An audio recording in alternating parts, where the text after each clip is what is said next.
Monday,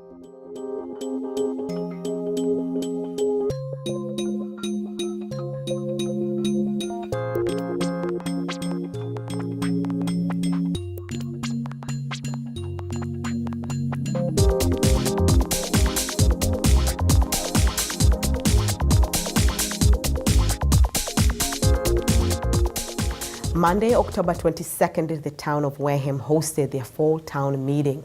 More than 400 Wareham residents were in attendance, with big items for discussion, such as a debt exclusion proposal in order to build a new Wareham elementary school, to a zoning bylaw change in order to accommodate a marijuana manufacture company to come to town and do business. This was a well-anticipated town meeting.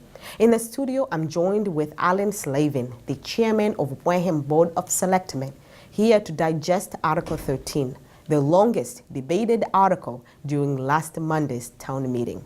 Welcome. Always fun to be here. I have invited you here today in order to talk about Article 13, which was the longest debated article on Monday in town meeting. And this article had to do with the zoning bylaw change in order to accommodate a marijuana manufacturer company to come to town and do business. What can you make out of the questions and the concerns that came up in regards to this article during town meeting? Well, initially, so the people understand, the Board of Selectmen, by the charter and bylaws, we have a provision that was put in a few years back.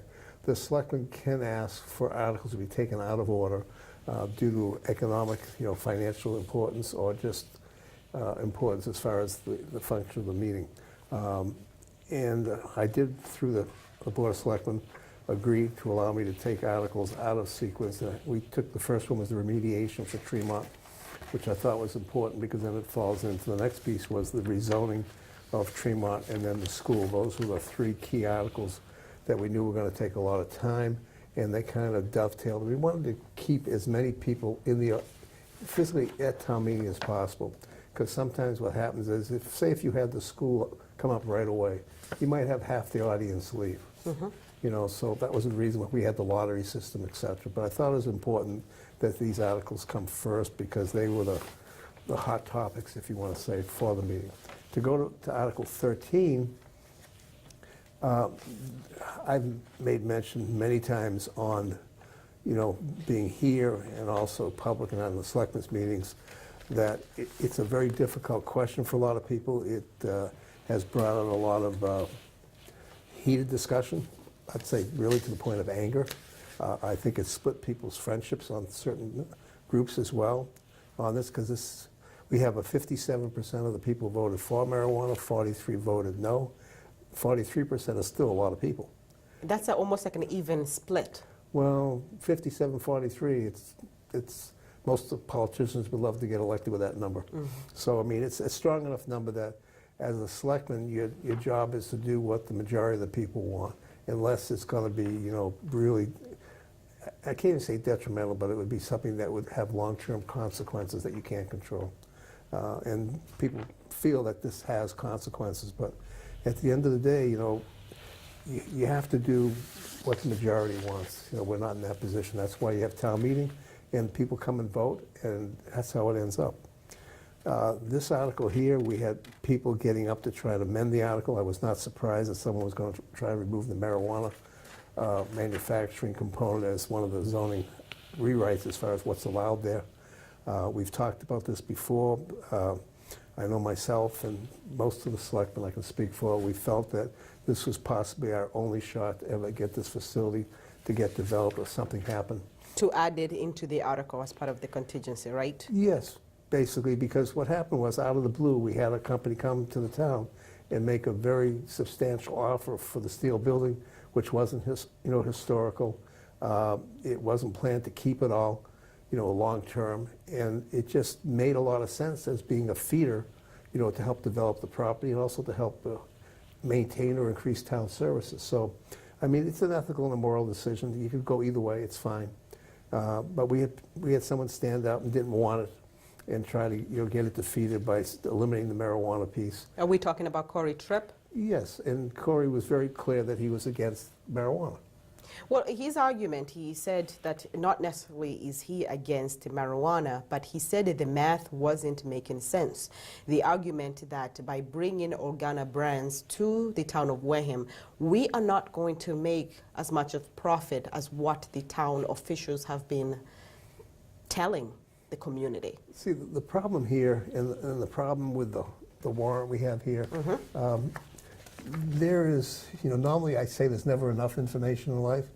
In this case here, there is too much information because what's happened is what gets printed because everything was delayed and the final negotiation, it's not even the final, but the negotiation right now was only probably done like last Friday. Yes. So the information is always old. What should have happened, at least the information that goes here should have been stamped with a draft. All the information back was just a draft because none of it was finalized. Okay. And if it was me, and this is just my thought only, I would have had the motion here, and I would have had stamped here, C supplement, because some people had as many as 3 different documents they were looking at.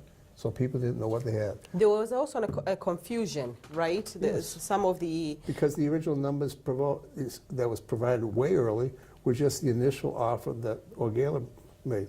The Director of Planning and Economic Development has been constantly working with Organa on the actual offer. The ending offer was, I think it's going to be somewhere in the range of $300,000 a year at that 3%, with a cap up based on $10 million. You're also going to get a $100,000 gift, per every year, and you're going to get your $84,000. The lease money. When you take it all into effect, it is $2.4 million over 5 years. And because they didn't have all the numbers, people said, well, that's not really what you're getting. Some of the money goes, for the lease and stuff, goes back into the facility. Some of it goes obviously to the general fund. And that money allows you to maintain services, which is very difficult to do with Proposition 2.5, limiting what we can do. And some of it goes back into education. And this whole thing, and I really have to make it very simple. Marijuana to me is no different than cigarettes, liquor, etc.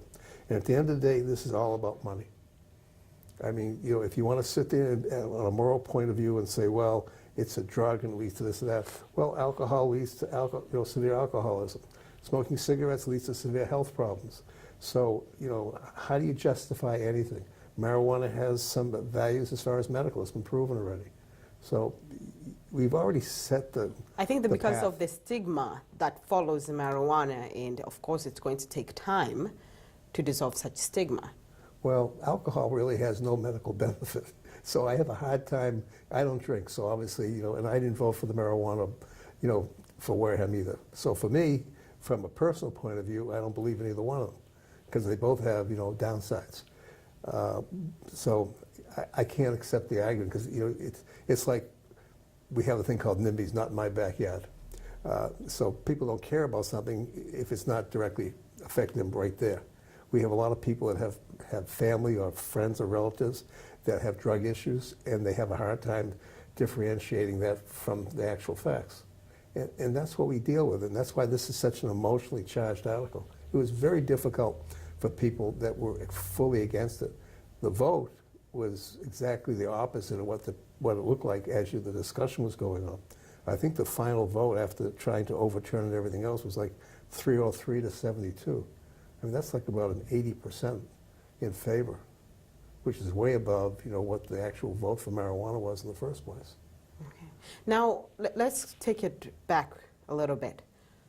Why do you think Organa Brands, this company is a multi-million-dollar company?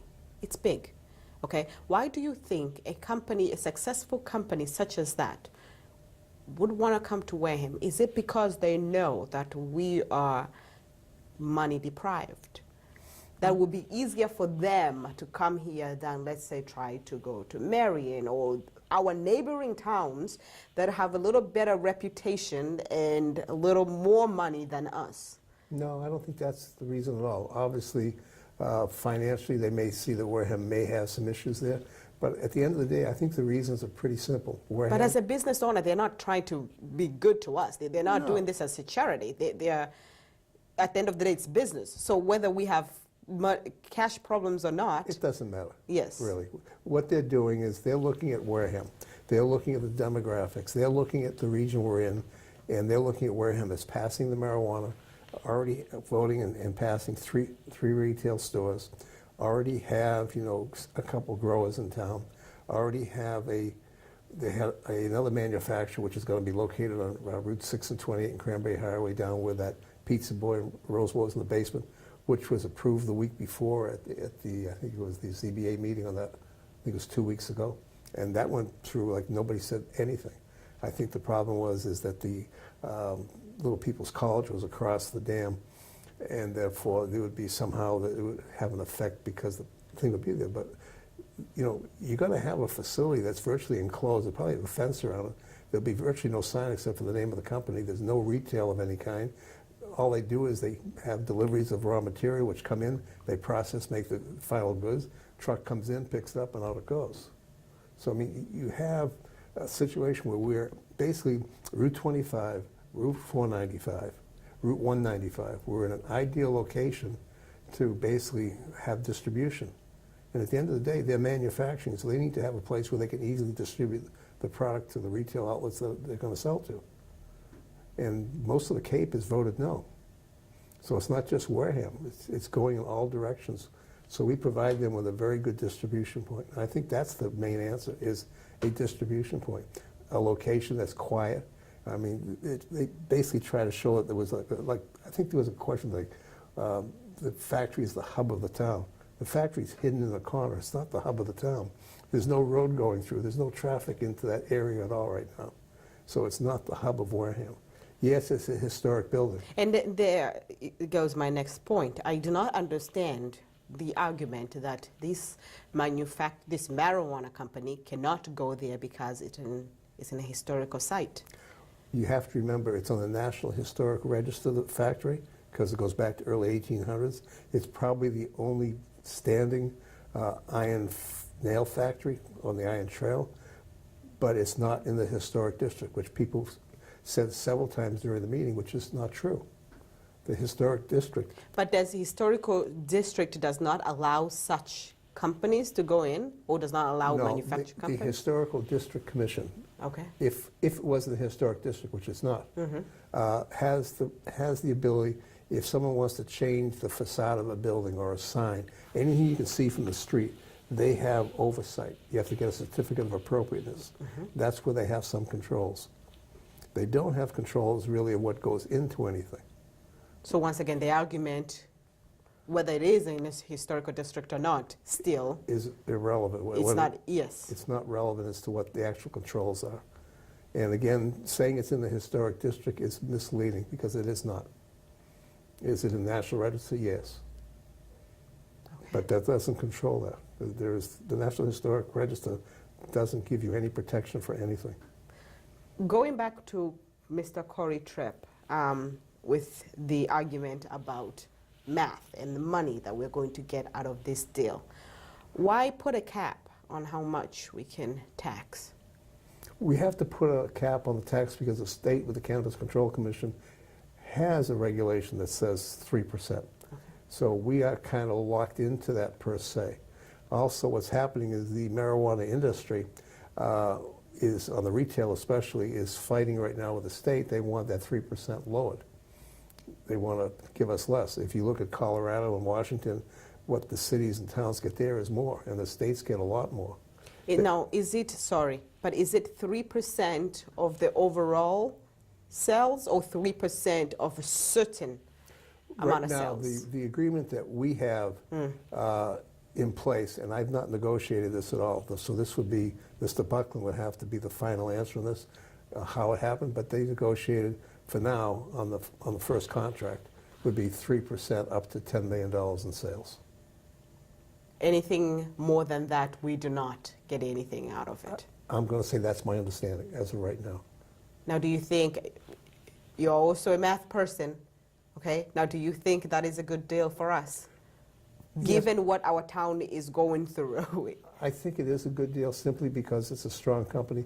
I think what's going to happen, and I may be wrong, but I'm looking at it as a business person also, if this Organobrands, if it's successful, this industry takes hold and is really successful, I don't think Organobrands is going to exist for very long. I think what's going to happen is you're going to get a very large international pharmaceutical company come into this industry and take it over. And then you have a company that maybe have $1 billion in assets who can build or whatever, and they may only stay 5 years and go because they can locate anywhere if they're big enough and financially strong enough. Now, are they only going to stay with us, Organobrands, for only 5 years? The contract, I believe, and I haven't seen anything because nothing's signed, so we're talking about empty space right now, is 5 years and probably have an option for 5. But the option is for either party. So if the town wanted to stop in 5 years, I believe they could, or Organobrands could stop. And if they both agree, then they continue for 5 more. Okay. 10 years in a new industry like this is a long time. Things change. And like I say, I look at this as this type of business that's such cash heavy and high profitability is ripe for a takeover at any time. I think if you look at our medical marijuana facility, which has a retail application that's been approved as well, I think Shelley's operation on Lower Main Street has probably, I think, changed names because of ownership maybe 3 times already. And each time the step up is someone with even more cash and funds and stuff. So it makes for a stronger business each step of the way. The Second Amendment, apart from striking down the marijuana deal from the article, was to bring back the article for further study. Do you think we need to study this any further? No. Again, this is, this becomes an emotional argument versus a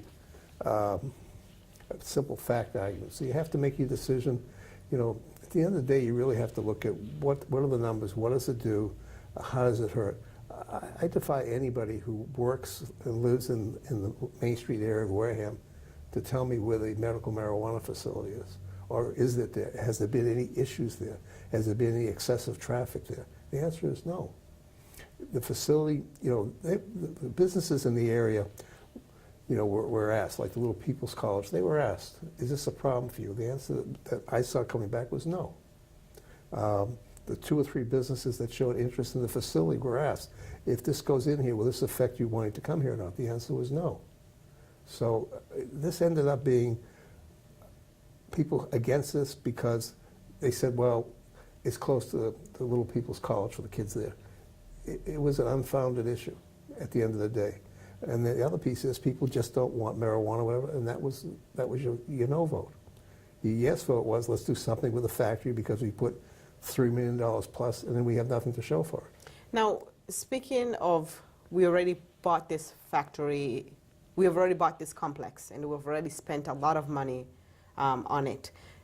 People also, during town meeting, talked about, it seems like the town officials were making them either feel guilty or scaring them that if you do not say yes to Article 13 as it is, with a contingency that if you vote on it, it means Organobrands will come to town, that the complex is just going to deteriorate, that there was not going to be any future. I think if we go back, I've been on the program before, and if you go back to when we talked about this before, I made that exact comment, that I felt because I used to chair the Tremont-Dale Master Plan Committee. I brought one potential piece forward and it was turned down by the Board of Selectmen, and it's the only time in 14 years anybody showed any interest in doing anything. And that was because Chris Riley, who was at that time the director of CEDA, of Economic Development for the town, and I worked on something with a firm in Cambridge to try and redevelop, and have some senior housing in there, and it got turned down. There's been nobody in 14 years that's come to the town and said, we would like to lease, rent, or buy, or anything. And in the years that I was working as the chair of that committee, I reached out to developers and other people in industry, and I got turned down everywhere saying this isn't financially feasible to do anything. So when they make the comment, this may be our only chance, I believe this probably is our only chance. It's not a fear factor, it is show, and I ask the people who were voting no, I'd go and talk to people, and I'd say, okay, tell me what you're going to do here if you don't want this. And they'd come up, well, we'd like to see this and that. I said, well, tell me how you're going to get that. And it was like a blank stare. and no answer. So, I mean, everybody, we all have dreams, we all have wishes, but at the end of the day, sooner or later, you have to some reality. And the reality is unfortunately, this particular industry, because it's so cash, heavy, has the ability to absorb costs that no other industry can absorb. And they can do things, they can spin off money for grants, for gifts, et cetera, that other industries won't do. They're not working on a 2 or 6% profit margin like most industries do at the end of the day. Okay. So, once again, I'm hearing that we are not being taken advantage of here. Absolutely right? not. We're trying to take advantage of them, actually, because of the negotiations, really. Okay. I know Mr. Buckland is not sitting there and just rolling over. He's been banging away at them to keep increasing their offer for the town. Okay. I hope we get the best deal out of this. That's what we're trying. Earlier this month, the Board of Selectmen hosted a little Q&A for the Wareham residents to talk about this particular article, to talk about the deal with Organa Brands and the town of Wareham. Not really. It was the Redevelopment Authority. Oh, pardon me, yes. Okay, We happened to have two, when the Redevelopment Authority came in, which was the replacing of CETA, two of the members are Board of Selectmen members, then you have Ken Buckland, the town administrator, and a member at large from the public. So to say that the Board of Selectmen, we didn't do this. Okay, all right. Okay. Anyways, so you were there. You were present during the meeting. I was there to observe. To observe. So from what you have observed, how effective do you feel that meeting was, looking at what transpired Monday during town meeting? I don't think you can correlate the two, because the majority of the people who were there, I would say more than 50%, were there who just didn't want marijuana, period. There was a pretty good presentation by Organa Brands as to what they did. But I would say that the split was maybe 55-45, against and for. But at the town meeting, obviously the people who came, you had probably a same core of people that showed up at that meeting. But that 450 people that showed up, a majority of those people that came in were obviously wanted to see something done with the factory and thought this was a chance to get it done. Okay. So at the end of the day, it doesn't correlate number-wise to who came versus that. It'll be the same thing when we have our article of the school, which we're not talking about. But basically, the school overwhelmingly passed, as far as to allow us the borrowing. Now the problem is in the November 6th ballot, who's going to come out and vote whether or not to allow the school to be built. And that's the tough piece. Okay, and thank goodness the article did pass in regards to school. Yeah, if it hadn't passed, it would have, the ballot question would have been, probably would have had no impact at all, because it wouldn't matter. Because you only have so many days to go back. 90 days, I believe, is it? Yeah, I think it said 90, but I think there's 120 days total if you don't have your financing to get something arranged. I'm not sure. You'd have to have a special town meeting again, et cetera. We had another article also in regards to the Tremont now factory, and that is to the remediation of the remediation of the complex. And one of the questions there was, I forgot who raised this question, but whether this was going to be the last time. If this is the final amount, what we need to remediate the complex. Yeah, I think we had a Mass Works grant, and we rolled the dice. I've said this before. There's no way of knowing what you have in the ground for real, because the 21E that was done originally before the property was sold to the town, was only on an external tank sitting in the middle of a concrete pad, so there really wasn't going to be any problem there. When they went ahead and did the full site assessment, they basically found an area, and I hate to say it, $1.4 million is a very small dollar amount for cleanup of a factory site that's been in existence since 1800 approximately.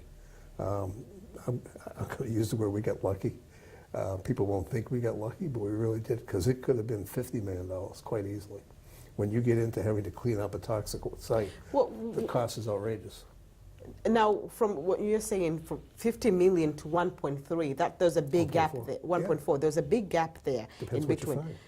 So, does it mean that our 1.4 million is it? is really going to do the job, Yep. or are we going to come back and ask for more?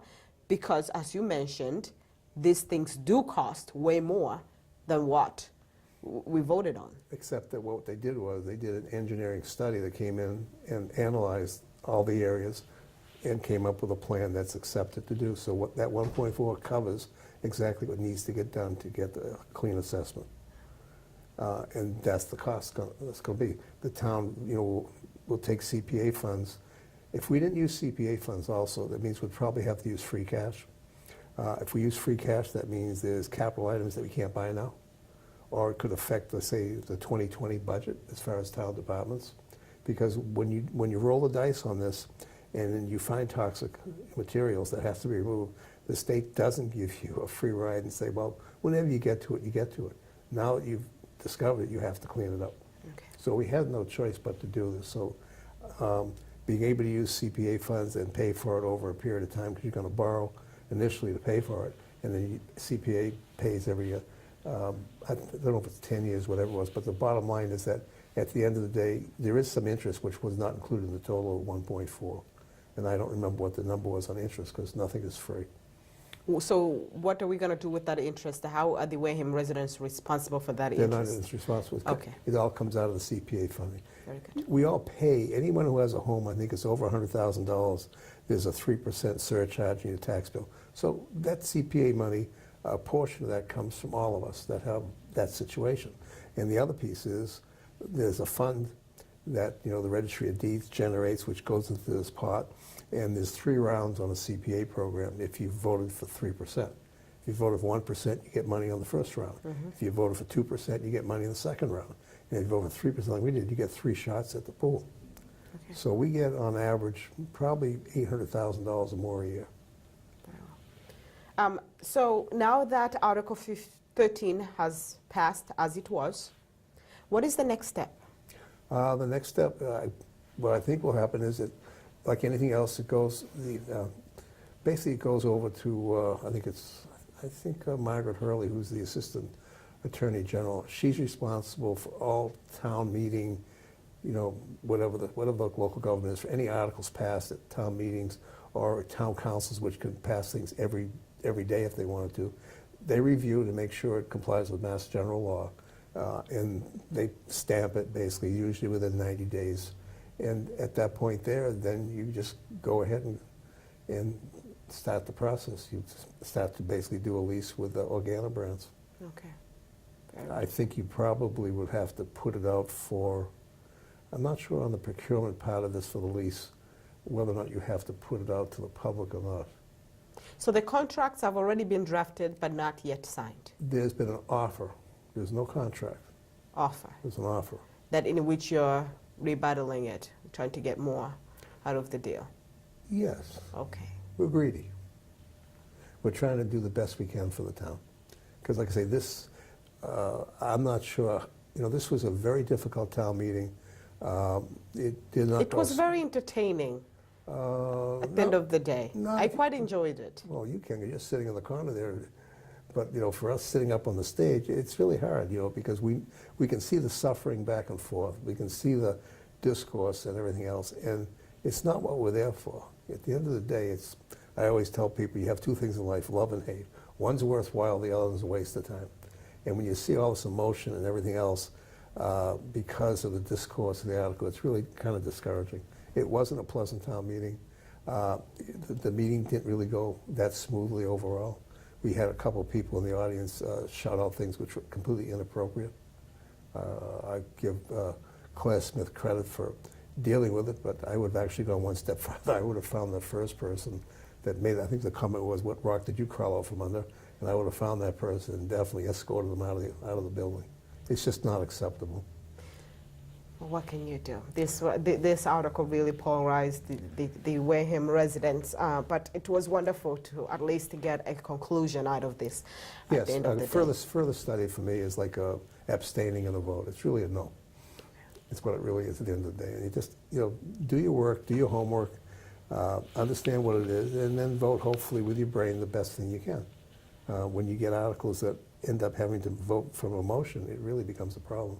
I'm not sure how long it's going to take to get over this town meeting. I'm not sure how many people are going to be able to deal with it or not deal with it. People ask me, I think they were asking me on Monday after the meeting, he says, well, what do you think? I said, well, tomorrow's Tuesday. So basically, just go on. Go on. Thank you, Alan. It's always a pleasure. Being with us this morning. To my viewers, thank you for joining us in another episode of The Official Report, filmed right here at the WCTV studio with me, your host, Queen Banda. With me was Alan Slavin, the chairman of Wareham Board of Selectmen, here to digest Article 13 that asks for a zoning bylaw change in order to accommodate Organa Brands, a marijuana manufacturing company, to come and do business in our town. Until next time, I wish you all a wonderful day.